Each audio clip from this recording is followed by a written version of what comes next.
Muy bien, bienvenidos, un aplauso. Vamos a seguir con Haití.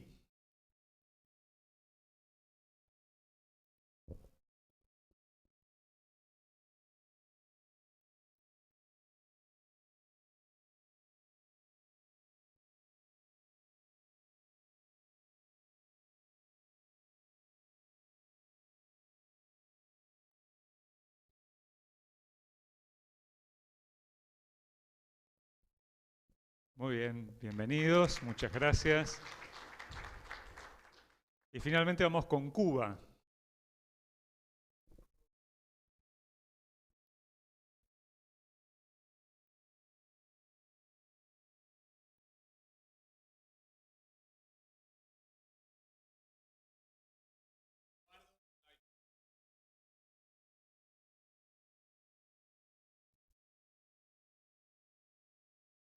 Muy bien, un aplauso, muchas gracias. Bueno, vamos a presentarnos también los del equipo del CELAM, ¿no? Que estamos acompañando aquí la organización de Puerto Rico. Vamos a pararnos.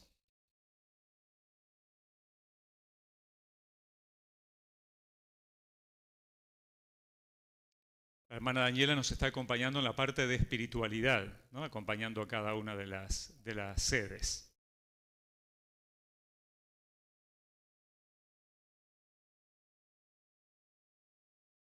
Padre Francisco nos está acompañando en logística a cada una de las sedes.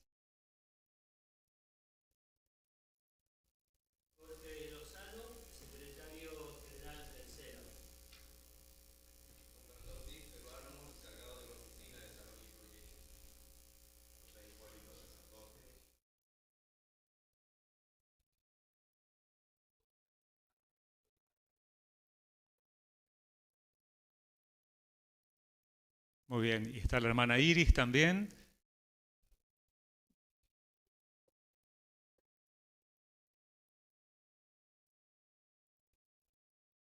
Bien. Ah, perdón.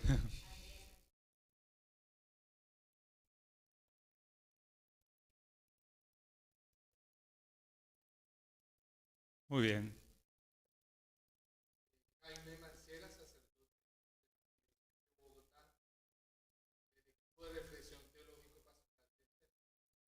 Muy bien, muchas gracias.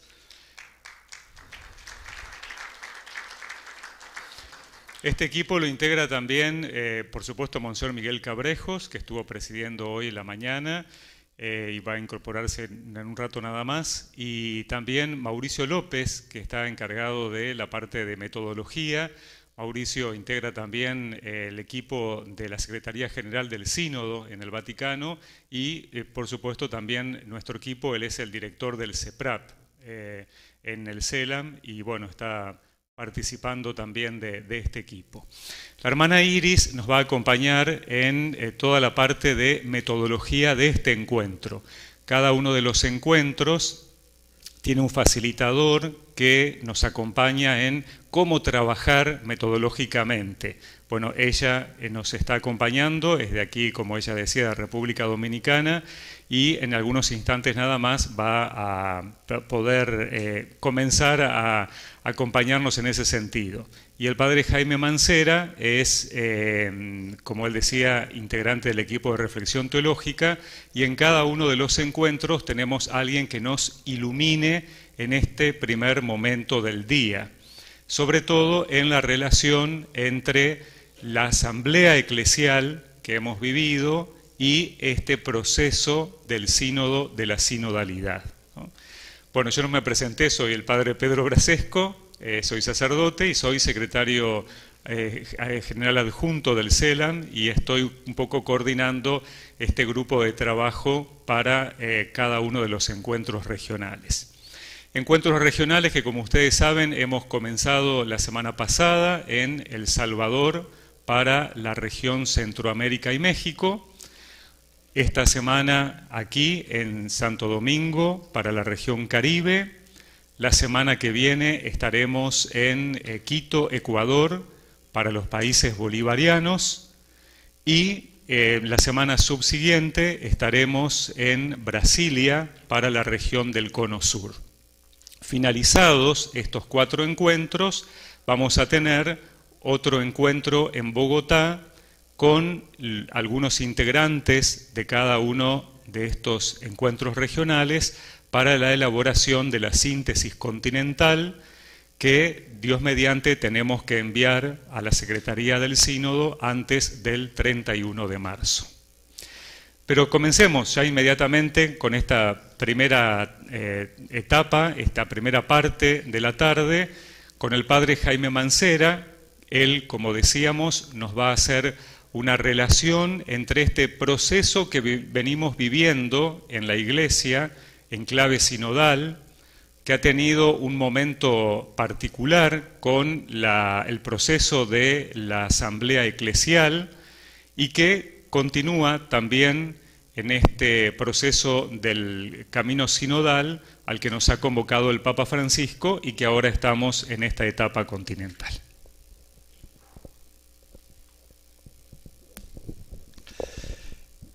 Bueno, muy buenas tardes para todos y todas. Me han encargado mantenerlos bien dormidos a esta hora de la tarde, bien entretenidos, pero pues con la alegría de introducirnos en este trabajo luego de la celebración de la Eucaristía y de un momento de oración, el introducirnos en este ejercicio de discernimiento, que por supuesto es un don, es una bendición poder estar aquí reunidos.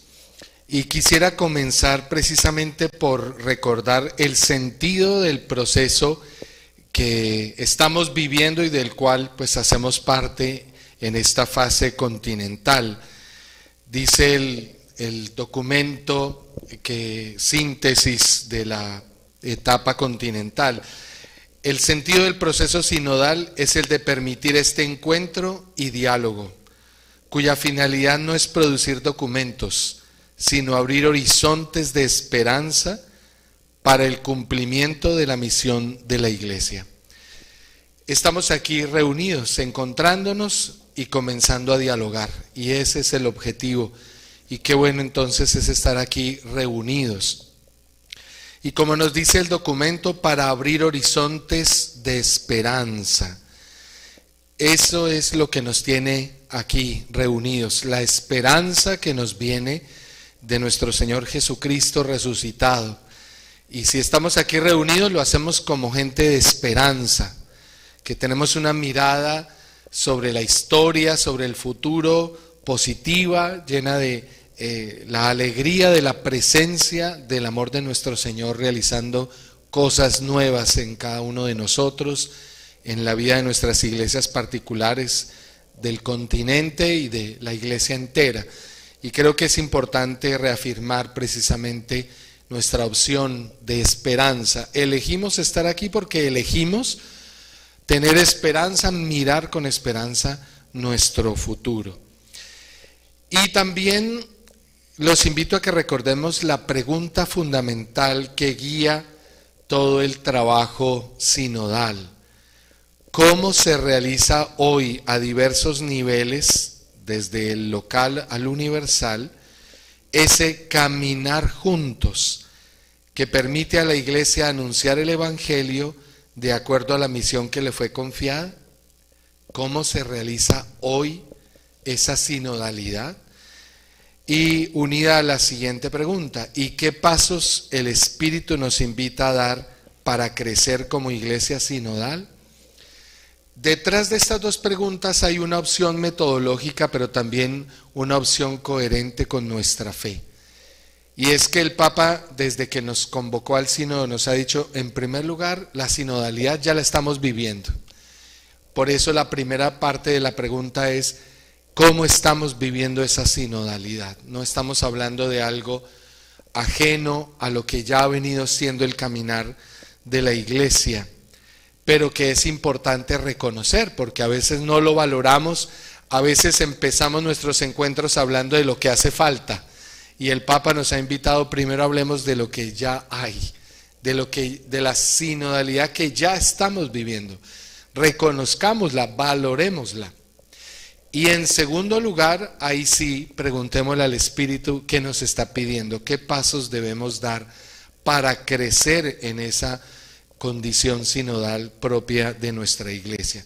Y esto es importante tenerlo en cuenta, porque con mucha frecuencia tendemos, como decimos familiarmente, a darnos palo de lo que nos hace falta, de lo que no vemos todavía y nos lamentamos. Y el Papa nos invita en primer lugar a ver todo lo bueno que hay. Y desde ese punto de partida, pues lo que hace falta, lo que el Espíritu nos pide. Y por supuesto que permítanme recordar algunas definiciones de la sinodalidad a la cual hemos escuchado ya esta mañana y con mucha frecuencia desde el año pasado. Pero retomemos esta definición o esta aproximación que nos hace el documento de la Comisión Teológica Internacional. La sinodalidad designa ante todo el estilo peculiar que califica la vida y la misión de la Iglesia. Es un estilo de vida, el estilo de vida sinodal. De eso es de lo que hemos venido hablando y vamos a seguir profundizando, de ese estilo peculiar que caracteriza la manera de ser de la Iglesia como pueblo de Dios convocado por el Señor Jesús en la fuerza del Espíritu Santo. También el documento de la Comisión Teológica Internacional nos habla de que la sinodalidad también designa estructuras y procesos eclesiales. No solo hablamos de un estilo de vida, también hablamos de nuestras estructuras, de nuestros procesos sinodales propios de nuestra condición de iglesia, en los que la naturaleza sinodal de la iglesia se expresa o debería expresarse mucho más, ¿no? También hemos escuchado cómo hay desviaciones o falsas interpretaciones de la sinodalidad, ¿no? Como un método más democrático, un método más populista, una moda organizacional, y ciertamente pues sabemos que no es por ahí. Y por el contrario, la sinodalidad expresa la dimensión histórica de la comunión eclesial. Sabemos que el concepto de comunión es un concepto más abstracto, pero la comunión solo se vive en la historia caminando juntos. Por eso la sinodalidad es la expresión histórica de la comunión que define a la iglesia, la dimensión histórica de la comunión eclesial. Y eso es lo interesante, ¿no? Que como vemos el misterio de Dios metido en la historia humana, haciendo historia humana. Y hablamos de lo divino y de lo humano unidos precisamente en un caminar juntos. También hablamos del camino de la sinodalidad. Y como el Papa lo ha dicho, es el camino que Dios espera de la iglesia en el tercer milenio. Y les recuerdo la secuencia de la que venimos. El Papa comenzó a hablar de la conversión misionera, luego entramos a la conversión en la Evangelii Gaudium, luego hablamos de la conversión ecológica en la Laudato Si, luego hablamos de la conversión social y cultural en Querida Amazonía, así como la conversión eclesial y ecológica nuevamente. Pero a esas conversiones que el Papa reconoce que estamos llamados como iglesia a vivir, el camino para alcanzar esas conversiones ciertamente es el camino de la sinodalidad. Es decir, es una mediación. No podemos alcanzar la conversión misionera, ecológica, social, cultural, si no caminamos juntos. Porque las preguntas y las respuestas, los mecanismos de esa conversión, solo los podemos construir caminando juntos. Y eso es muy importante reconocerlo. Todos esos grandes ideales de conversión que tenemos, los podemos alcanzar, pero si asumimos la conversión sinodal, ese aprender a caminar juntos, que las respuestas las construimos entre todos, porque la vida hoy es tan compleja que es imposible que una persona tenga la respuesta, la solución, el camino precisamente para los grandes desafíos. Y también recordamos, la sinodalidad no es un eslogan simplemente teológico, no designa un procedimiento operativo, sino una forma peculiar de ser, de vivir y de actuar de la Iglesia en el tiempo. Estos son pequeños recorderis porque lo hemos venido hablando con mucha frecuencia. Y volvemos sobre el tema de la conversión, porque sabemos que, si bien es cierto, ya hemos caminado juntos en muchos aspectos de la vida de nuestras iglesias, de nuestra vida personal, en las comunidades parroquiales o en las actividades de las comunidades, de las congregaciones religiosas, de los movimientos laicales, sin embargo, estamos llamados todavía a crecer y vivimos todo esto en un espíritu de conversión. Y yo aquí siempre pienso en una imagen que me ha ayudado mucho, y es en un tren que va dando la vuelta. Unos, los que van adelante en los vagones de adelante, pues dicen, no, esto ya está cambiando, esto está muy bien, ya dimos la vuelta. Pero los que van en los vagones del final dicen, no, esto sigue igual, esto no ha cambiado nada. Y entonces se angustian. Los de adelante corren el peligro de pensar que ya toda la iglesia ya dio la vuelta y ya cambiamos. Y los de atrás piensan que nada ha cambiado, que todo sigue igual. Pero la verdad es que el tren va dando la vuelta. Unos más adelante, otros más atrás. Pero qué importante que entendamos que el tren se está moviendo, no estamos quietos. El Espíritu viene empujando a la iglesia, solo que unos ven más esos cambios, los reconocen, otros no, y se angustian y se desesperan, pierden la esperanza porque no, esto todo sigue igual. No, las cosas no siguen igual. Realmente muchas cosas están cambiando en la vida de nuestra iglesia, pero pues depende en qué vagón voy yo viendo el asunto, y desde ahí por supuesto tengo una impresión, un juicio sobre lo que está pasando. El proceso sinodal entra en su etapa continental, como lo sabemos, como estamos ubicados, y en esa fase continental sabemos que seguimos profundizando en el discernimiento de todo el pueblo de Dios y de las iglesias locales sobre la base continental en una serie de asambleas por regiones. Esto no significa una réplica de la consulta, de lo escuchado, de un discernimiento que ya se hizo, sino que se trata es de una profundización en el proceso del discernimiento. O sea, es un discernimiento sobre los discernimientos realizados. Y esto tiene su valor, tiene su peso, porque el Espíritu habla a través de nosotros, de esos discernimientos, de nuestro aporte, de lo que vamos a escuchar, compartir, orar a lo largo de estos días. Dar continuidad al trabajo de escucha y discernimiento del nivel local, nacional y continental, con el trabajo de la escucha, discernimiento de la siguiente etapa. Y así, por supuesto, enriquecer todo el proceso que estamos viviendo en la fase sinodal, en todo el proceso sinodal. Y esta mañana la hermana Daniela ya nos recordaba esa imagen bella que se escogió para vivir este tiempo de gracia: ensanchar el espacio de nuestra tienda, correr los toldos de la morada, alargar las cuerdas, reforzar las estacas.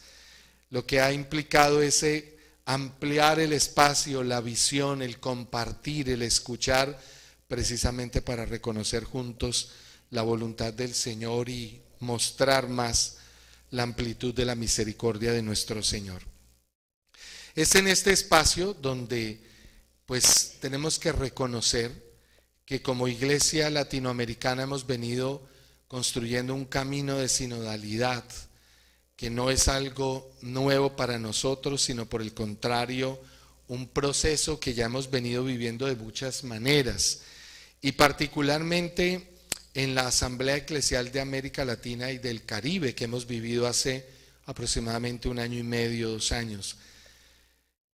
La Asamblea Eclesial de América Latina y del Caribe pues fue convocada simultáneamente con el proceso sinodal. Los anuncios de ambos encuentros fueron casi simultáneos y los procesos de preparación. Así como toda la iglesia es convocada en sínodo, la iglesia latinoamericana fue convocada en una asamblea eclesial. ¿Y de dónde surgió esta asamblea eclesial? En primer lugar, como lo hemos escuchado, de la intención de celebrar la 6ª Conferencia General del Episcopado Latinoamericano. Pero cuando fue consultado el Papa, pues él pidió que se hiciera un encuentro más acorde con toda la reflexión y la conversión que la iglesia está viviendo. De ahí que él fue el que habló de una asamblea eclesial, no solo de una asamblea episcopal, sino de una asamblea eclesial en la que hubiera una amplia participación, una amplia escucha, un discernimiento mucho más enriquecido por la reflexión de laicos, religiosos, diáconos, presbíteros, obispos, y contribuir hacia una relectura de lo discernido en la Conferencia de Aparecida, que sigue siendo vigente y aún es fuente de inspiración para la misión evangelizadora en el continente. O sea, no desconectados de nuestros puntos de referencia, como lo fue la Conferencia Episcopal de Aparecida, y también hacia el futuro pensando en el año 2031, año jubilar por los 500 años del encuentro de María de Guadalupe con Juan Diego, allí en el Monte del Tepeyac, y el jubileo del año 2033, que serán los 2000 años de la redención, un jubileo también especial, sobre el cual tenemos la mira, el horizonte puesto. 3 momentos pues hemos vivido para llegar a la realización de esa asamblea. Seguramente algunos habremos participado en esos espacios de consulta que hoy tenemos aquí presentes. Una primera etapa de consulta y de escucha, 70,000 personas participaron en esas consultas. Eso fue un esfuerzo muy grande organizado por el Centro de Gestión del Conocimiento, uno de los centros en los que se reorganizó el CELAM, y que permitió que gentes de todo el continente manifestaran sus opiniones individualmente, por grupos o a través de foros temáticos. No se alcen la mano quienes participaron en esa consulta. Y ahí pudimos escribir nuestras opiniones y claro, siempre queríamos alcanzar más, pero aún así 70,000 personas que participamos fue un número muy, muy significativo. Luego vino la celebración de la asamblea, que tuvo la doble modalidad, quienes estuvimos presentes allí en México en noviembre del 2021, y aproximadamente 1,100 personas que se conectaron, el resto de las personas hasta completar 1,100 que se conectaron pues a través de la internet. Luego vino una fase de sistematización de todas esas conclusiones que dio lugar a este documento, pues que es el que da razón hacia una iglesia sinodal en salida a las periferias, que ha sido difundido pues a través de medios virtuales. Y sobre eso pues es el deseo de compartir con ustedes. Este documento no es un documento más en la línea de las conferencias generales del episcopado latinoamericano, porque este es un documento pues que fue construido recoge tanto las consultas como los discernimientos hechos durante la asamblea, como una relectura que se hizo de todos esos datos. Es decir, ha sido fruto de un proceso mucho más amplio de discernimiento, pues en el que hemos participado varias personas.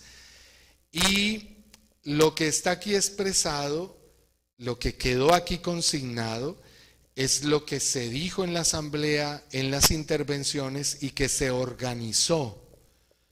Por eso hace referencia a expresiones, a frases que fueron dichas durante la asamblea o en las consultas, en la síntesis narrativa que se hizo de las consultas, y en ese sentido tratando de respetar al máximo lo que fueron las opiniones, las sugerencias, las proposiciones. Pero bueno, por fin llegó. Y este documento, este proceso expresado en este documento, ¿qué nos aporta a lo que vamos a hacer aquí? Por supuesto que mucho. Y vamos a ir viendo en cada una de las partes del documento ciertos puntos que yo creo que nos aportan o nos refuerzan, nos dan sentido, nos iluminan el ejercicio de escucha y de discernimiento que vamos a hacer aquí en estos días. De la introducción general, ¿qué rescato yo? En primer lugar, el reconocer que venimos de una experiencia sinodal inédita. Sabemos que América Latina y el Caribe tiene el privilegio de la realización de estas conferencias generales del episcopado latinoamericano, que han marcado el caminar de la iglesia del continente y del Caribe a lo largo de los años. Ninguna otra continente ha hecho el proceso que América Latina ha hecho. Y si además de esa riqueza le agregamos el hacer una asamblea eclesial por primera vez, por supuesto que es una experiencia muy enriquecedora. Los encargados del sínodo participaron en la asamblea para ver y aprender qué debían o no debían hacer para la realización del sínodo, es decir, se volvió como un laboratorio para los mecanismos, las metodologías de realización del sínodo sobre la sinodalidad. ¿Qué funcionaba, qué no funcionaba, qué errores se cometieron, qué cosas se debían o se podían hacer y qué cosas no? Y en ese sentido partimos de que ha sido una experiencia original que nos enriquece, y por supuesto que haber participado, leer, ponernos en contacto con todo este discernimiento nos ilumina en nuestro trabajo. Ha sido un camino de escucha, no ha sido un camino de discursos, sino un camino de una amplia escucha que ha tratado de recogerse en la riqueza de documentos, el documento preparatorio de la asamblea eclesial, la síntesis narrativa que recoge las respuestas de las 70,000 personas que participamos. Luego vino el documento de discernimiento comunitario, y a partir de ahí precisamente ya el diálogo que se dio durante este tiempo de la asamblea. Luego venimos ya de un tiempo de escucha que ha ido abriendo los corazones, que ha ido mostrando la riqueza que está precisamente en esa escucha. Y 1,104 representantes de distintos carismas, ministerios, edades, situaciones, culturas, regiones participaron.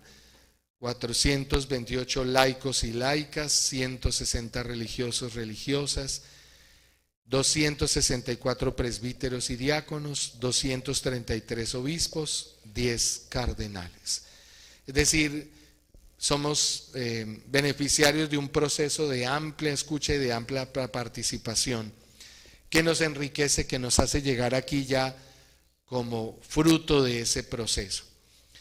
La finalidad de este texto, como lo expresan su interior, es compartir con los distintos miembros del pueblo de Dios las grandes líneas pastorales discernidas en la asamblea para orientar la acción evangelizadora futura. Y la estructura del texto siguió la metodología que en América Latina hemos asumido muy profundamente del ver, juzgar y actuar, pero enriquecido con otros verbos. Contemplar y escuchar se ha unido al ver, iluminar y discernir, que se ha unido al juzgar, y orientar e impulsar, que se ha unido al actuar, ¿no? Ver, contemplar, escuchar, juzgar, iluminar, discernir, actuar, orientar e impulsar, con toda la riqueza que eso ha implicado. Y por supuesto que este proceso nos impulsa hacia un futuro más sinodal. Si eso lo sacamos adelante y empezamos a ver sus frutos, miramos con esperanza el futuro. Eso en lo que corresponde a la introducción. En la primera parte, donde hablamos de ese ver, contemplar, reconocer, hablamos de los signos de los tiempos que nos interpelan y que nos alientan. Y por supuesto que han sido identificados toda una serie de signos de los tiempos que no vamos a profundizar, solo vamos a recordar en sus enunciados. En el ámbito socioeconómico, las grandes inequidades presentes en nuestro continente, las grandes desigualdades sociales que no reflejan nuestra dignidad humana, sino por el contrario que se convierten en causa de un no reconocimiento, de una violación precisamente de los derechos humanos, de un no reconocimiento de la dignidad de todos los seres humanos por igual. En el ámbito sociopolítico, la fragilidad de nuestras democracias, todo lo que ha pasado en el continente con las marchas, con esa crisis de una democracia representativa, nadie se siente representado por sus políticos, como un deseo de volver a organizar las cosas, pero que muestra también un sentido de participación y de corresponsabilidad que ha llevado a que la gente se exprese y de alguna manera se sienta más responsable de las cosas de la manera como se organiza políticamente el país, los países. En el ámbito ecológico, nuestra casa común en un gran peligro, también de esto lo hemos señalado en muchas ocasiones. En el ámbito sociocultural, pueblos, ciudades inmigrantes precisamente que se van transformando, y particularmente el fenómeno de la migración tan intensa en nuestro continente, migraciones internas y migraciones externas, ¿no? Todo el fenómeno de Venezuela, de hermanos venezolanos y de todos también a través de Colombia, Panamá y hacia Estados Unidos. Y en el ámbito religioso, pues sigue estando muy presente la fe de los pueblos, un signo que nos habla de cómo el componente religioso y de la devoción de las personas sigue siendo algo muy fuerte en medio de nosotros. Y aparecen nuevos rostros protagónicos, todo lo que surgió durante la asamblea respecto a los jóvenes, la participación, la manifestación, el protagonismo asumido por los jóvenes en el continente, los rostros de mujeres que sigue siendo, y como lo vemos en el documento para el diálogo enviado por la Secretaría del Sínodo, pues vamos a hablar de este tema de la participación de las mujeres en la vida social y eclesial, el rostro de familias, el rostro de los pueblos originarios y afrodescendientes. Todas estas realidades mucho más emergentes que nos hablan, que nos interpelan, a través de las cuales reconocemos la obra de Dios. Y también aspectos relevantes de nuestra iglesia, todo ese rechazo al clericalismo y la llamada a una mayor participación, la formación, la manera como se han multiplicado experiencias formativas y de participación del laicado, pero aún así lo que hace falta, los jóvenes en el camino del discipulado, un nuevo lugar para la mujer en la iglesia, porque no solo hay ausencias, también hay muchas iniciativas que mueven la vida de la iglesia, mayor protagonismo para los pueblos originarios y afrodescendientes, sobre todo en torno al sínodo de la Amazonía. Los itinerarios formativos de seminarios y casas religiosas fue un tema que apareció con mucha fuerza durante la asamblea, la importancia de la formación inicial de los ministros ordenados y de los religiosos y religiosas. Los casos de abuso en la iglesia, voces que reclaman escucha y acción frente a esta herida de la iglesia y a los errores también que se han cometido frente a al manejo de estas situaciones. Y lo que también allí se refleja de nuestra visión de la autoridad, nuestro concepto de relaciones de igualdad y relaciones de autoridad. Y la experiencia personal del encuentro con Cristo como un anhelo y un reclamo profundo, constante, permanente a lo largo de todos los diálogos de los discernimientos. Junto a estos grandes signos de los tiempos que aparecen y que nos hablan de la presencia y de los planes de Dios, viene un segundo capítulo. Esta parte contiene una reflexión histórica, teológica, pastoral y espiritual acerca del tema de la asamblea y busca articular e iluminar. Ofrece aportes para discernir los desafíos de la realidad que vemos y escuchamos y para fundamentar la formulación de las orientaciones pastorales. Esto no fue tomar textos del magisterio y ponerlos aquí. No, la reflexión teológica que se hace aquí, histórica, brotó de la misma participación y del ambiente que se vivió en la consulta y durante la realización de la asamblea. Y eso tiene un valor, porque no es lo mismo que sencillamente poner los textos del magisterio como una iluminación sin una referencia.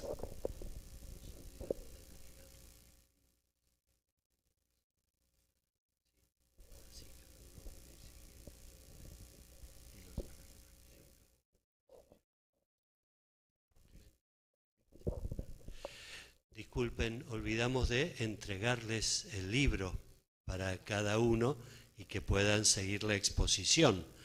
Tenemos en inglés, francés y español.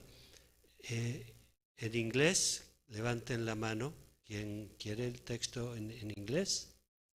¿En inglés?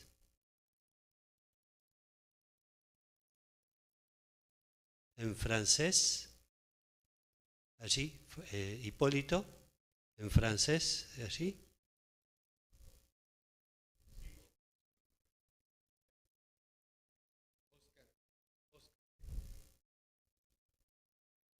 Bien, y los demás en español. Disculpen la interrupción.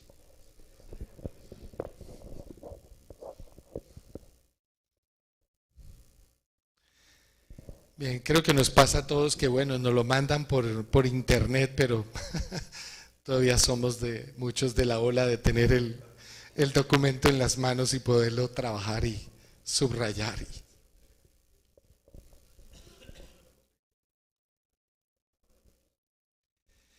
Bien, mientras vamos recibiendo el documento y teniéndolo en las manos, hay una opción que se hizo en la composición del texto y es recoger un lema inspirador. Y ese lema ha sido, una vez más, y en el espíritu de Aparecida, yo he venido para que tengan vida y vida en abundancia. Si hay algo que resuena en los diálogos, en los clamores, en las peticiones, pero también en las proposiciones y caminos hacia adelante, es el compromiso de que la vida que recibimos de Jesús, convertirla en un compromiso precisamente para que todos tengan vida en abundancia. Y es muy interesante en el número 27, si lo vamos teniendo ahí en la mano, se intenta hacer una descripción de qué entendemos por la vida. Y pues es la riqueza de este término. Vida es una noción salvífica. Es la salvación que Cristo nos da y nos orienta al jubileo de la redención del 2033. Asume el carácter vital de la cultura. Por un lado, vida en cuanto a experiencia de salvación. Vida en cuanto al carácter de nuestra cultura, de nuestras culturas, y más en esta riqueza precisamente de nuestro continente y del Caribe, el carácter vital de la cultura de nuestros pueblos. Vida también entendida como la lucha por la dignidad de las personas, estos sí están vivos y luchan, ¿no? Entonces, el carácter de lucha, de pasión por la vida, por alcanzar la dignidad de las personas, en medio de circunstancias que no propician esa dignidad, que no la respetan. Sin embargo, la lucha de nuestros pueblos por ese reconocimiento de esa dignidad y de condiciones de vida más acordes con esa dignidad. Y también representa el ansia de felicidad de los más jóvenes, la vida que vemos reflejada en la actitud de los jóvenes que sueñan precisamente, que se permiten soñar y ver las cosas de una manera distinta, y toda la vitalidad que eso nos muestra y nos comunica. Expresa la vida nueva, digna, profundamente cristiana y plenamente humana que se recibe por la fe. Vida nueva. El Señor que hace nuevas todas las cosas. Palabra que siempre nos desafía. Oiga, yo sí creo que el Señor hace todo el tiempo que todas las cosas se renueven. Vida nueva. La vida que se recibe por la fe. Dios nos dio la vida eterna y esa vida está en su Hijo. Y vida que refleja el desborde vital del Espíritu Santo, Señor y vivificador, dador de vida, y la plenitud del reino de Dios, que es reino de vida para todos. Entonces, fijémonos la riqueza de este concepto que está en juego, que ilumina. Yo he venido para que tengan vida y vida en abundancia. Y lo que expresamos cuando decimos que el Señor es el camino, la verdad y la vida, de que nos definimos como discípulos al servicio de la vida digna para todos, como servidores de ese proceso vital que la resurrección de Jesucristo ha infundido en la historia de nuestros pueblos. Entonces ha querido ser esta categoría central y fundamental para que brota de la asamblea y que hoy precisamente nos ilumina. Esta segunda parte se despliega en 2 capítulos: la asamblea eclesial en el espíritu de Aparecida y el desborde evangelizador del pueblo de Dios en clave sinodal. Y cada una de esas 2 partes se subdivide a su vez en otras. Vamos a mirar de la primera parte qué nos aporta, qué quisiera yo subrayar: la asamblea eclesial en el espíritu de Aparecida.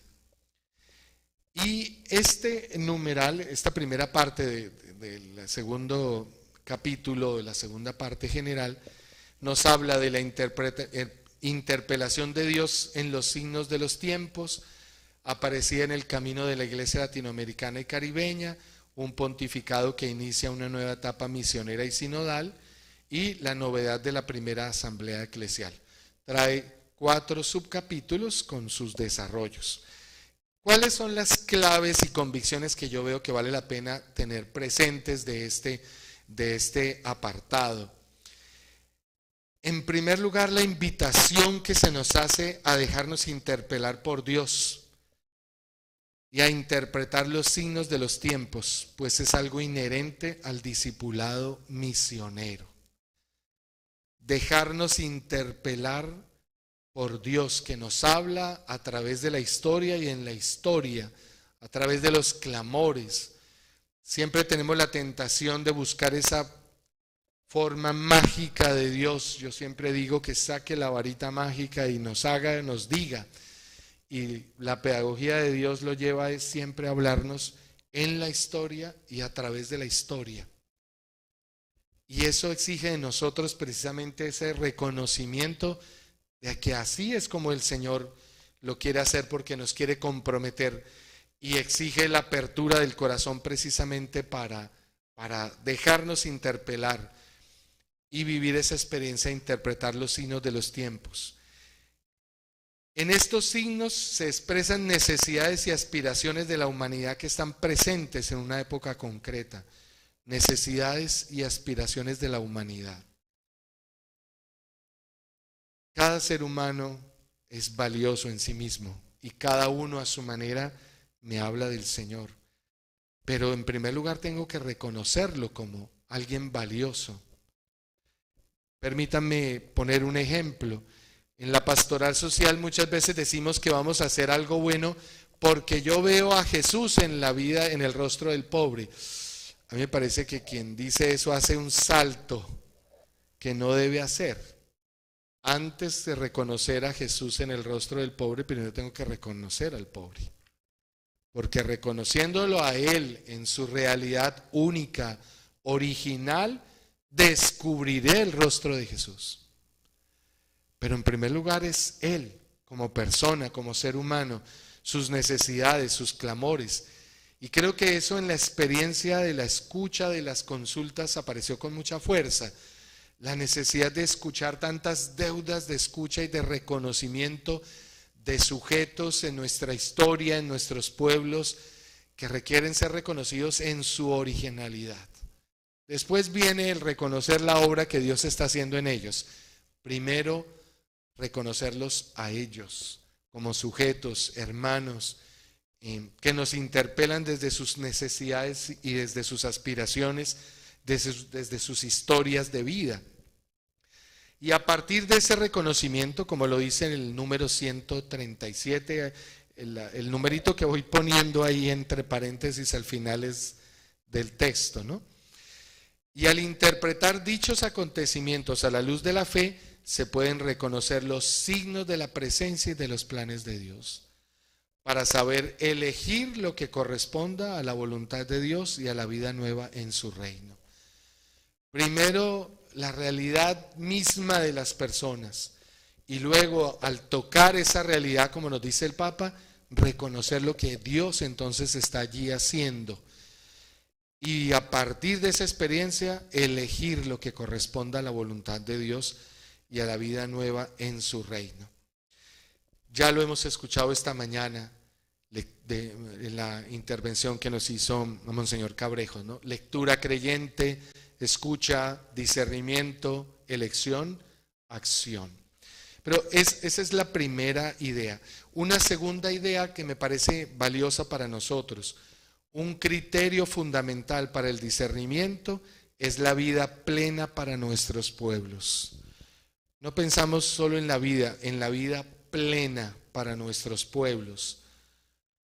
Juzgar si esas realidades sociales favorecen o dificultan una vida humana más digna. En la misma línea hay que discernir si algo posibilita, fomenta y fortalece vida en y para nuestros pueblos, o la pone en peligro, la daña o la destruye. El criterio fundamental para nuestros discernimientos, la vida plena, vista integralmente para nuestros pueblos. Dios, que ama todo lo que tiene vida, nos alienta a procurar una vida digna para todos. La iglesia está llamada a colaborar con Dios para generar y hacer crecer la vida en nombre de Jesús. Criterio de nuestra acción. ¿Para qué estamos? Para hacer crecer la vida digna y a la medida de Jesús, nuestro Señor, y en su nombre. Este criterio me parece importante. Y también se nos habla que el discernimiento nos impulsa en la conversión pastoral permanente que debe vivir la iglesia. El hecho de estar pensando en el servicio a la vida digna y plena para todos nos mueve a la conversión pastoral. El estar haciendo discernimiento nos libera del autorreferenciamiento, de que yo soy la medida de las cosas, porque reconozco que el que pone la medida es nuestro Señor, y que por lo tanto nosotros buscamos hacer lo que Él haría, seguir y servir, como el mismo Jesús lo dice: yo no hago nada por mi cuenta, lo que veo hacer al Padre, eso es lo que yo hago. Y esa es la evangelización, ver qué está haciendo el Padre Celestial, Jesús resucitado, el Espíritu Santo, y nosotros hacer lo mismo, servir a ese dinamismo de resurrección y de vida. Dios nos interpela y alienta a través de los signos del tiempo a avanzar por la senda de la conversión de la iglesia, que es renovación y reforma. O sea, tomarnos en serio el discernimiento, se nos dice en el documento, es lo que más nos mueve a progresar en la conversión y en las distintas conversiones a las que estamos llamados. Pero se nos recuerda particularmente los 4 ámbitos de la conversión misionera que el documento de Santo Domingo en el número 30 nos habla, ¿no? Conversión en el ámbito de la conciencia, de la mentalidad de la comunidad eclesial, el cambio de mentalidad. Conversión en el ámbito de las acciones, de la praxis personal y comunitaria pastoral. La conversión en el ámbito de las relaciones entre nosotros, relaciones de igualdad y de autoridad. Y en cuarto lugar, la conversión en el ámbito de las estructuras para que todas ellas sean más misioneras. Esta clave que nos dio el documento de Santo Domingo aquí, construido, como sabemos, en toda la historia de sus debates, es fundamental.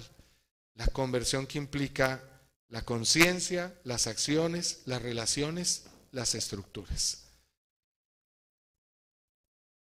También esta parte nos da una clave para el ejercicio que vamos a hacer, y es que con la experiencia, llegamos aquí con la experiencia original de un camino de sinodalidad creciente. Nadie sabe lo que tiene hasta que lo pierde o ve que lo puede perder. Nosotros somos herederos de un caminar de la iglesia que a veces no vemos, pero cuando se pone en perspectiva con otros lugares del planeta, con otros espacios de la iglesia, realmente somos bendecidos por este caminar. Y si hoy tenemos esta conciencia, esta claridad en nuestros métodos, este proceso es fruto de que hay otros que han caminado antes que nosotros y nos han abierto ese camino, y que las conferencias generales del episcopado latinoamericano, por supuesto, ha ido marcando, han sido hitos de esos procesos, ¿no?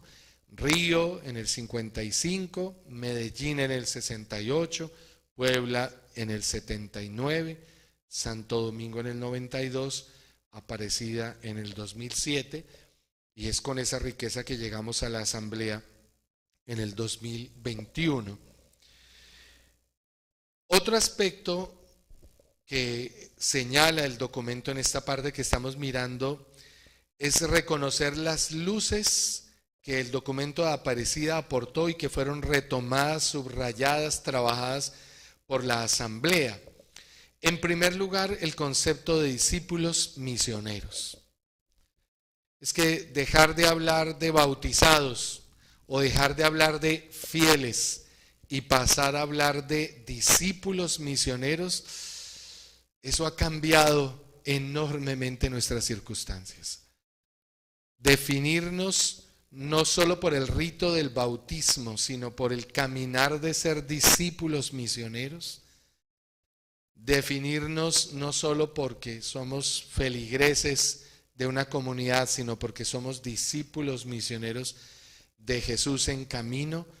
Eso nos ha dado en el lenguaje, en la comprensión, una riqueza enorme, y que por supuesto viene a aparecer y es retomada, está a la base de todos los diálogos de la asamblea eclesial. Un sujeto nuevo que surge en la historia y al que llamamos discípulo, decía el documento de Aparecida. Somos discípulos misioneros en la comunidad del pueblo de Dios. Y precisamente empezamos a definir la iglesia como una comunidad de discípulos misioneros. También eso es una riqueza enorme. Somos pueblo de Dios formando comunidades de discípulos misioneros. Y somos discípulos misioneros en comunidad caminando y conformando el pueblo de Dios en la historia. Un pueblo profético, sacerdotal y real servicial, que integra las diversidades en una armonía multiforme. Y la otra riqueza tan fuerte de Aparecida, los itinerarios espirituales. No es posible tener un discípulo misionero si no se hace un itinerario formativo. Podemos tener miles de compromisos y de deseos con la vida plena para todos, pero si no formamos discípulos misioneros primero, lo otro no va a llegar. Porque lo otro llega por desborde, dice el documento de Aparecida, ¿no? Por desborde de alegría, independientemente de las circunstancias cuando nos hemos encontrado con el Señor y nos hemos hecho sus discípulos misioneros, desborda y queremos comunicar a otros la alegría de ese encuentro con el Señor, que se convierte en compromiso, en caridad, en compromiso en la construcción de una sociedad sin exclusiones. También el documento de Aparecida, y como lo ha retomado el documento de la Asamblea Eclesial, nos habla de la misión de la Iglesia como comunicar una vida plena para todos. La categoría vida. ¿Para qué estamos en la tierra? Para comunicar vida plena para todos. Esa es nuestra misión. Y pensar así las cosas, también eso le agrega una riqueza a nuestra reflexión, a nuestro caminar. Caminar juntos con los pueblos pobres y los pobres de los pueblos, porque la misma adhesión a Jesucristo es la que nos hace amigos de los pobres y solidarios con su destino. Y por lo tanto buscar gestar una sociedad sin excluidos. Vida digna, liberación integral, globalización de la justicia y de la solidaridad. Todas las categorías en las que se expresó precisamente esa vida nueva que nos trae la presencia y el encuentro con Jesús, y de la cual somos instrumentos, testigos, misioneros. Y por eso la Iglesia enfrenta el gran desafío de promover la dignidad de todas las personas. Toda esa riqueza que nos aportó Aparecida y que vuelve a producir un fruto precioso en la asamblea. Recordemos que en la asamblea, de las 43 proposiciones en las que se sintetizan las 230 primeras proposiciones, más de 28 tienen que ver con ese compromiso con la vida nueva que la Iglesia tiene. Y aparece con una fuerza muy, muy grande en la asamblea esa conciencia de nuestra misión, como nuestra capacidad de hacernos compañeros de camino de quienes no viven las condiciones más dignas de su existencia, y por lo tanto escuchar sus clamores, hacernos compañeros de camino y comprometernos a transformar esas circunstancias. También Aparecida nos aportaba, y ha sido vuelto a subrayar por la asamblea, el vivir en salida hacia las periferias existenciales, sociales y geográficas. Ya no se puede seguir esperando a que la gente llegue, decía en la síntesis narrativa retomando las consultas. Una iglesia en salida, una iglesia misionera, que no está esperando que la gente venga, que es nuestra famosa excusa. No, pero si es que no han venido. No, pues es que ya no podemos seguir esperando a que vengan, hay que salir a buscar. Pero todavía escuchamos con frecuencia esa expresión, sobre todo en muchos hermanos sacerdotes, ¿no? No, pero es que no han venido al despacho parroquial. No es que no me han buscado, es que no me han dicho. Cuando pues precisamente lo que hay que hacer es salir. Y la conversión, luego viene toda esa riqueza del desarrollo de la conversión pastoral decididamente misionera, así como el tema del clamor de las iglesias de la cuenca amazónica por una evangelización más orgánica e inculturada y al servicio de los pueblos indígenas y de los pueblos originarios. Estas riquezas aparecen subrayadas y son parte de nuestra conciencia, el background desde donde nosotros hoy dialogamos y afrontamos nuestros trabajos.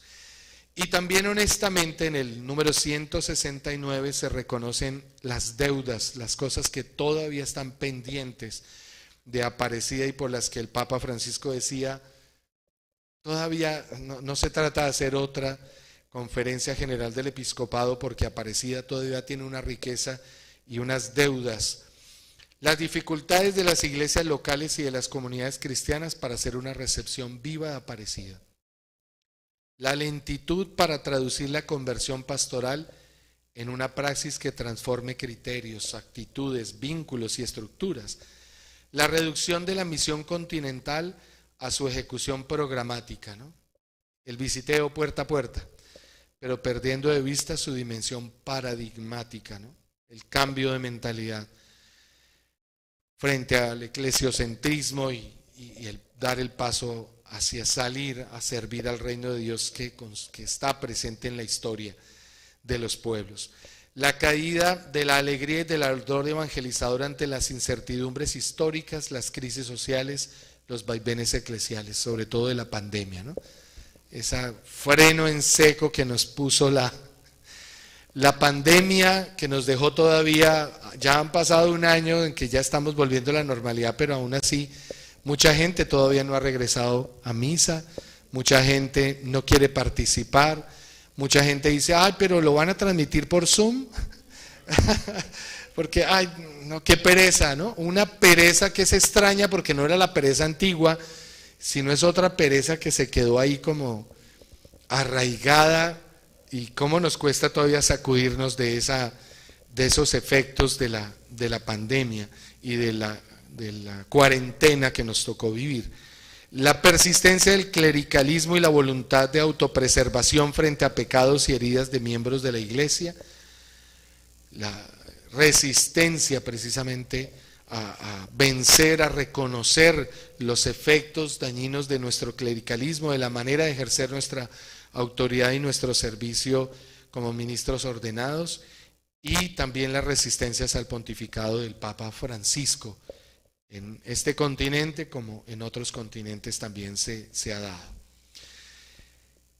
En este capítulo también se nos habla de que estamos viviendo un tiempo animados por el Papa a vivir una nueva etapa misionera y sinodal, y a recuperar y a profundizar todo lo que implica la vivencia y la conciencia de ser pueblo de Dios, la condición misionera, y cómo el sujeto de esa condición misionera es la iglesia en su conjunto, no solo los ministros ordenados, no solo los religiosos o religiosas, sino todo el pueblo de Dios.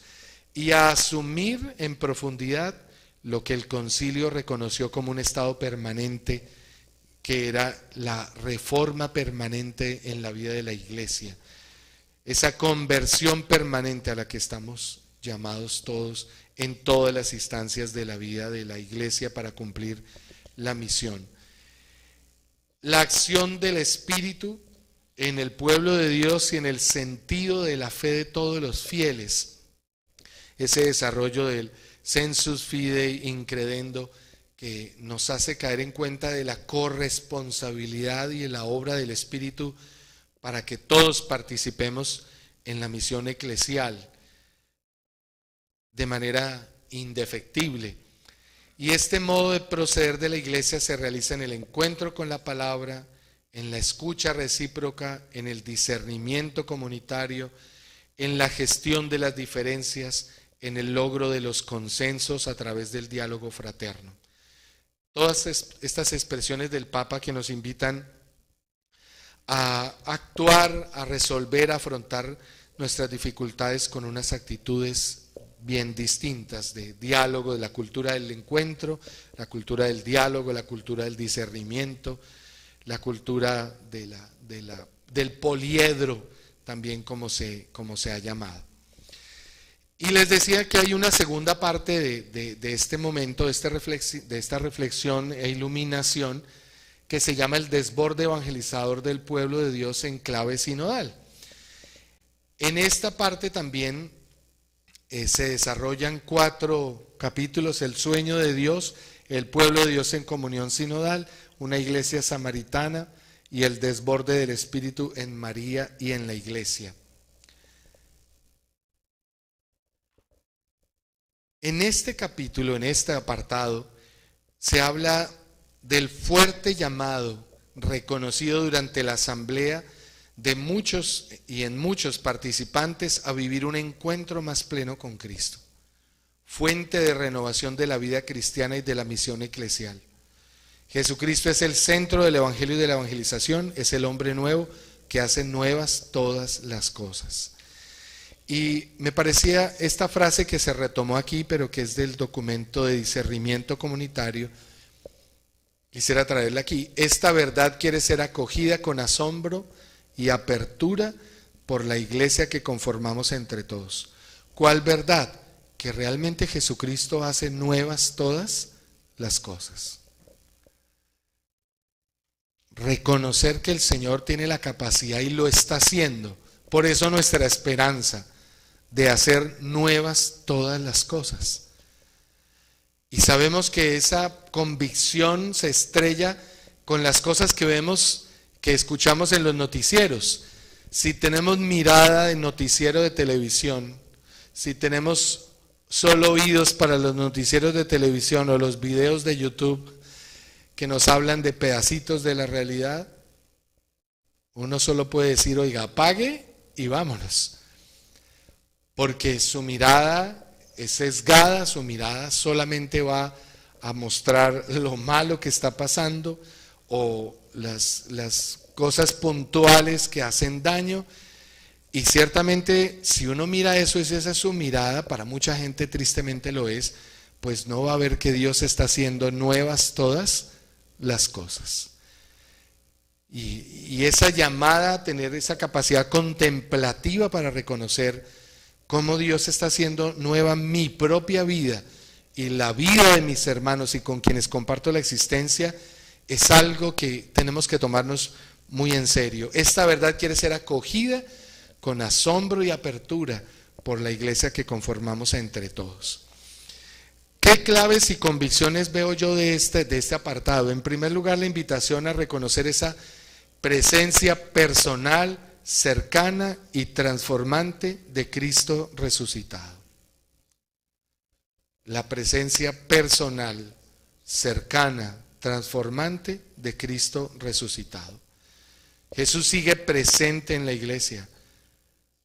Su resurrección entraña una fuerza de vida que ha penetrado el mundo.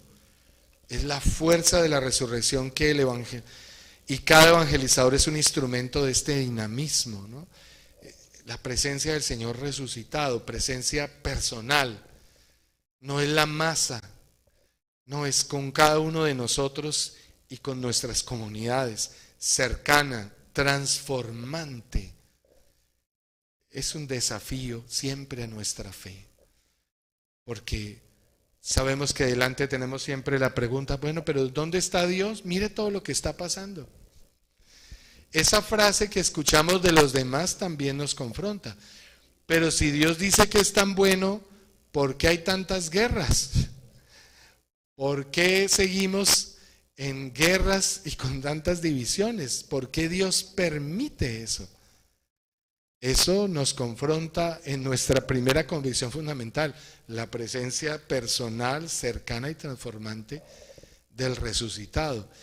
Y si, como les digo, tenemos mirada de noticiero de televisión, pues menos vamos a ver y a reconocer esa presencia del Señor. En segundo lugar, se nos habla, y es algo que también vivimos en la asamblea de una manera muy especial, aunque hablamos de tantos problemas que hay en la vida, el compartir el sueño, el deseo, el proyecto de Dios nos hacía mirar las cosas de manera distinta. Compartimos el sueño, el deseo, el proyecto de Dios. La humanidad es fruto del desborde del corazón de Dios, de su deseo de participar la abundancia de su vida, comenzando por ahí. Somos fruto del amor del Señor que se desborda y da vida. Y eso es lo que significa ser criaturas creadas a imagen y semejanza del Señor, ¿no? Dios comienza a cumplir su proyecto llamando a las personas, haciendo surgir de sus corazones un deseo de plenitud, sacándolos de sus seguridades, llevándolos más allá de su cultura, tiempo y lugar. En la resurrección de Jesús, Dios recrea la creación. Estamos llamados a dar testimonio de la vida que recibimos como don de Dios en Cristo y a compartir gratuitamente el sueño de Dios con todos. En la asamblea renovamos esta fe y nos comprometemos a comunicar la alegría del Evangelio. Creo que estas palabras hoy tocan nuestro corazón, ¿no? Si estamos aquí es porque compartimos precisamente el sueño del Señor. Y este sueño tiene una esencial dimensión comunitaria, porque no ha querido el Señor que alcancemos la salvación de manera individual, sino comunitariamente, y por eso ha llamado un pueblo, y es un pueblo el que sirve a ese sueño. Desafortunadamente no todos acogen ese sueño, pero quienes lo acogemos miramos y sentimos con el corazón de una manera distinta como lo vivieron los profetas y con la confianza de que ese sueño de Dios no fracasará. Lo que estamos hablando aquí interpela nuestro sentir frente al sueño de Dios. Y acoger a Jesús, que manifiesta la novedad del reinado de Dios en la historia, creo que eso lo comprendemos, es lo que hemos venido hablando, y del Espíritu Santo, la obra del Espíritu del resucitado que hizo nacer una humanidad nueva. Junto a la presencia personal transformante de Jesús, la presencia y la obra del Espíritu que hace realidad el sueño de Dios sobre la humanidad, ¿no? Y una iglesia que está puesta, que nace de la Pascua del Señor y puesta al servicio de ese sueño, de ese reinado de Dios. Eso es lo que somos, que nace de la Pascua y es signo y instrumento del reinado de Dios, llamada a ser como una ciudad construida sobre una montaña, y que viene esta expresión de ser una comunidad en camino exodal, desinstalada, peregrina, aprendiz, siempre discípula, agradecida, auscultadora de la vida que quieren hacer, que escucha lo que late dentro de las personas, de las cosas, pero sobre todo de Dios. Y permítame, para no pasarme del tiempo, aunque estamos un poco corridos, pero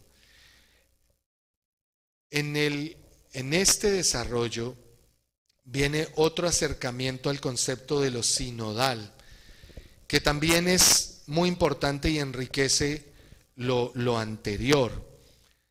En primer lugar, vamos a ver cómo el documento nos ayuda a calificar la comunión sinodal, la participación sinodal y los mecanismos de esa participación sinodal. La sinodalidad indica la específica forma de vivir y de obrar, el modus vivendi et operandi, como lo citaba esta mañana Monseñor Cabrejos, de la Iglesia Pueblo de Dios, que manifiesta y realiza en concreto su ser comunión en el caminar juntos. Y esa comunión se hace sinodal porque se nutre precisamente de la espiritualidad trinitaria, cristocéntrica, eucarística y mariana, y el documento desarrolla cada uno de estos conceptos. Y por eso concluye diciendo que no hay sinodalidad sin espiritualidad. Primero hay que salir de nosotros mismos para luego ir al encuentro del hermano. Por eso vivir la comunión es la asignatura pendiente. La iglesia debe ofrecer esta espiritualidad de la comunión para que el mundo crea. Y la fuente de esa espiritualidad, por supuesto, que está en la Eucaristía. Es la fuente, el centro, el culmen de toda la vida sinodal. Y entra a hablar precisamente uno de esos elementos claves de la comunión sinodal, y es la relación entre todo el pueblo de Dios y la colegialidad del episcopado. Y nos dice: la sinodalidad del pueblo de Dios y la colegialidad del episcopado se enriquecen mutuamente de forma orgánica. Porque sabemos que ese ha sido el susto, ¿no? Como que si hablamos de la sinodalidad de todo el pueblo de Dios, entonces se pierde el sentido del ministerio ordenado, del ministerio episcopal. Por el contrario, se enriquece mutuamente. La sinodalidad de todo el pueblo de Dios enriquece la manera de comprender la colegialidad del episcopado. Y la colegialidad del episcopado enriquece y permite precisamente y acompaña el vivir de la condición sinodal de todo el pueblo de Dios. Y en ese sentido no hay un temor si lo entendemos precisamente como hay ese mutuo enriquecimiento, fruto del diálogo, de la comunión, de la relación de todo el pueblo de Dios, en la escucha, en el discernimiento comunitario y en la toma de decisiones, precisamente en la construcción, como dice el documento del sínodo, y en la toma de decisiones, en el making decision y en el taking decision, como las palabras que utiliza el documento del sínodo. Y una comunión sinodal que nos lleva precisamente a comprender mejor el camino del ecumenismo, de las relaciones con las otras iglesias y con las confesiones cristianas. Pero también se nos recuerda la participación sinodal. El título del sínodo es Comunión, Participación, Misión. La comunión sinodal, la participación sinodal, que brota de esa comprensión de la vocación de todos y de cada uno de nosotros a vivir como discípulos misioneros, todos corresponsables de la misión profética, sacerdotal y real de Cristo, y que lo expresamos en nuestras maneras de actuar, pero también en la circularidad. Dice el documento de la Comisión Teológica Internacional, la circularidad dinámica del consenso de los fieles, de la colegialidad episcopal y del primado del obispo de Roma. Vuelve a subrayarse, no nos da susto, es importante ese diálogo y esa dinámica enriquecedora de diálogo y de discernimiento entre el consenso de los fieles, la colegialidad episcopal y el primado del obispo de Roma. Pero eso exige humildad y radicalidad evangélica. Y se cierra esta parte hablando de los mecanismos de la participación sinodal que vamos a vivir precisamente en estos días. Y cómo se ha venido madurando el concepto de esos mecanismos. La escucha, el diálogo y el discernimiento comunitario. Palabras sobre las que antes pasábamos muy rápido y hoy tenemos toda una riqueza de comprensión que vamos a vivir precisamente en estos días. Escucha. Es el reconocimiento de la identidad y la misión de los distintos sujetos eclesiales a partir de relaciones horizontales fundadas en la dignidad bautismal y en la participación en el sacerdocio común. Nos vamos a sentar a dialogar y a escucharnos, porque nos reconocemos todos como sujetos eclesiales. No estamos aquí porque no teníamos nada que hacer. Todo lo contrario, tenemos mucho que hacer, pero estamos aquí porque nos reconocemos sujetos eclesiales, que juntos precisamente discernimos lo que son los caminos que el Señor quiere para su iglesia. Todos los fieles están habilitados y son llamados para poner al servicio de los demás los dones recibidos del Espíritu. La famosa frase, ¿no? Pueblo fiel, colegio episcopal, obispo de Roma, uno en escucha de los otros y todos en escucha del Espíritu Santo. Una frase muy iluminadora. Unos escuchando a otros y todos juntos escuchando al Espíritu Santo. La escucha no es un fin en sí misma, sino que hace parte de un proceso mayor. Y es interesante la enumeración que se nos hace de ese proceso. Orar.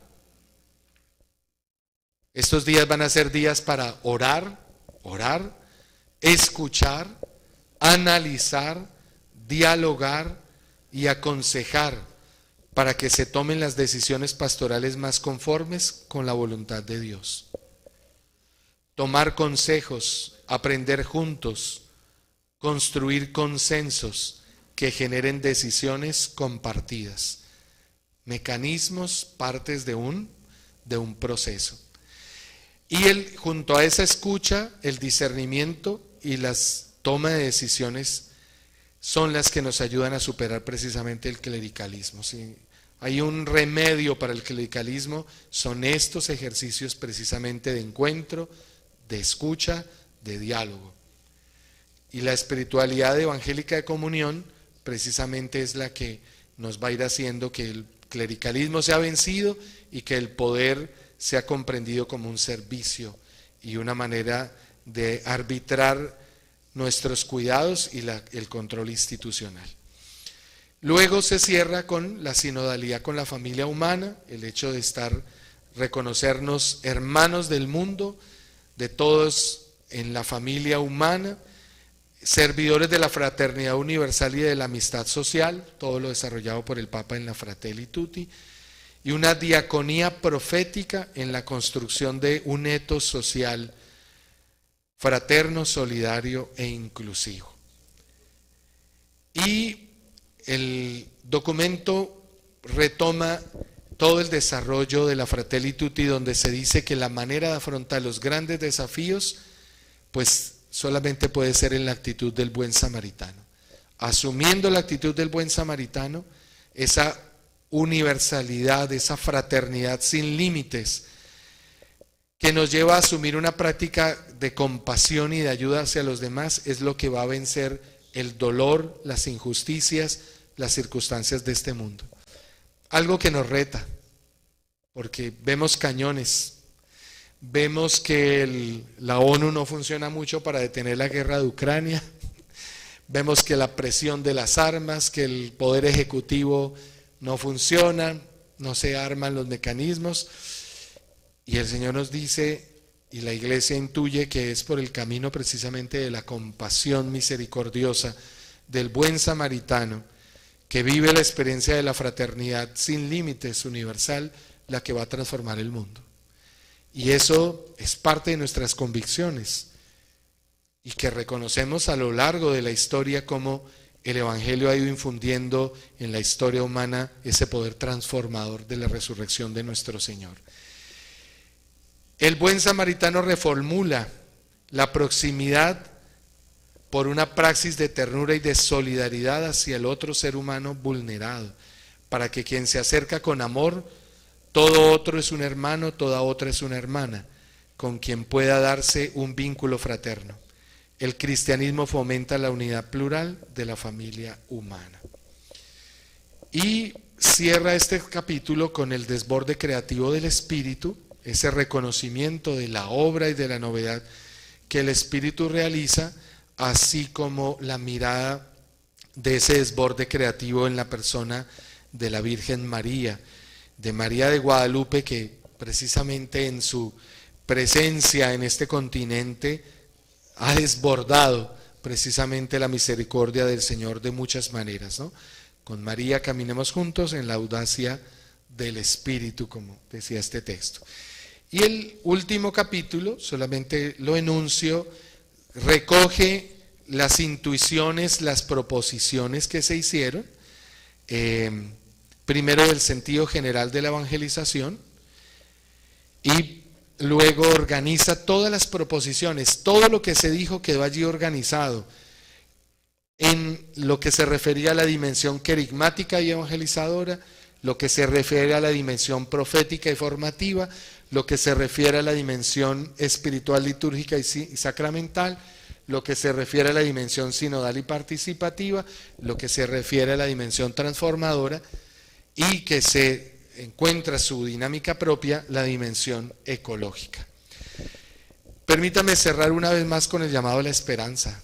Tenemos en nuestro horizonte el jubileo 2025, el Papa le ha puesto un nombre, peregrinos de la esperanza. Si estamos aquí es porque somos gente de esperanza. Y la esperanza no son palabritas de ánimo. La esperanza no es que otros nos digan ánimo, ánimo, sí se puede. No, la esperanza es la certeza de que el Señor lo que nos promete, Él mismo ya lo está haciendo. Él mismo ya está realizando, aunque no nos demos cuenta, pero Él ya lo está haciendo posible por la presencia de Cristo resucitado en la historia. Y en virtud de esa presencia, valen la pena nuestros esfuerzos, trabajos, el estar aquí, el conversar de estas cosas, porque el Señor ya está haciendo posible ese rostro más sinodal de nuestra iglesia y más transformador y servidor de la vida plena para todos. Espero no haberles cansado mucho, pero sí inspirarlos e invitarlos a que saquemos el mejor provecho, aportemos lo mejor en estos días, en este ejercicio de escucha activa, de diálogo, de compartir, de hacer discernimiento y proponer lo que la Asamblea del Sínodo nos está pidiendo. Muchísimas gracias.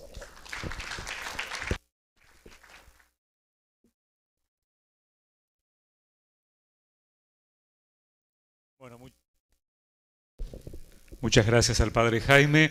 Nos hubiera querido tener un momento ahora para preguntas y respuestas, pero estamos retrasados y probablemente tengamos hambre y quisiéramos tomar un café, ¿no? Entonces vamos a ir a la pausa, pero antes de eso les comento que tenemos un grupo de WhatsApp que hemos creado para poder pasarles los avisos y las indicaciones prácticas de cada día.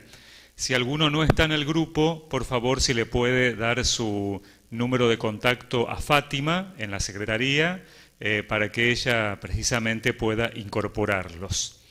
Y ahora entonces vamos a la pausa, vamos a tomarnos 20 minutos más o menos, vamos a la pausa, al café que no está en el comedor, sino que está en un lugar pasando el salón central. Entonces salimos aquí derecho, allí está Fátima en la entrada y ella seguramente nos va a guiar para poder ir al lugar del café. Bueno, y nos encontramos aquí aproximadamente en 20 minutos. Muchas gracias.